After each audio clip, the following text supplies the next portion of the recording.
Voilà, le président du Faso a regagné Ouagadougou en début d'après-midi ce samedi et comme à l'accoutumée, il a fait le point de son séjour à l'aéroport international de Ouagadougou. Roch-Marc Christian Kaboré est satisfait de la participation du Burkina Faso à la 72e Assemblée générale des Nations Unies. Et faisant le bilan de cette participation, il est revenu sur la question du G5 Sahel et sur un nouveau programme de 18 milliards de francs CFA dont le Burkina est bénéficiaire pour la lutte contre le paludisme. On écoute le président du Faso au micro de Moussa Ouedraogo et Jean-Emmanuel Ouedraogo.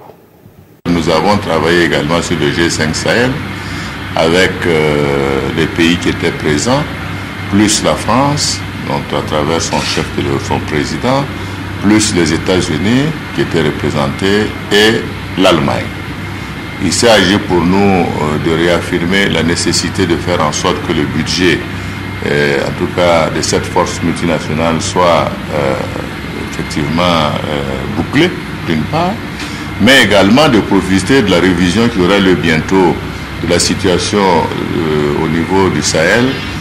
par le secrétaire général de l'ONU pour redemander le relèvement du niveau de la force d'intervention multilatérale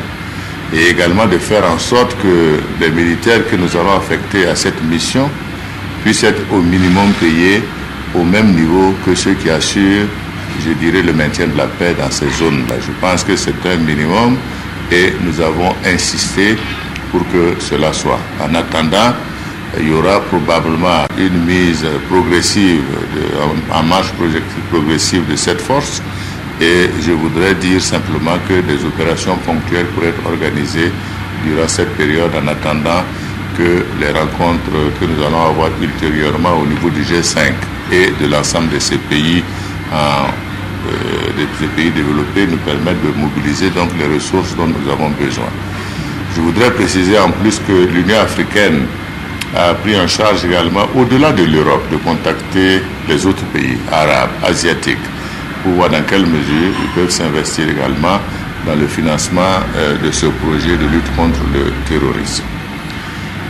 Toujours en marge, nous avons le Burkina Faso a été bénéficiaire de l'initiative présidentielle américaine de lutte contre le paludisme. Et à ce titre-là, le Burkina Faso, à partir de 2018, bénéficiera à travers l'USAID de 14 milliards de francs CFA pour mener donc cette lutte-là, ce qui pour nous est une très bonne nouvelle, puisque le Burkina Faso, en plus de 4 autres pays, donc ont bénéficié donc, de ce programme-là.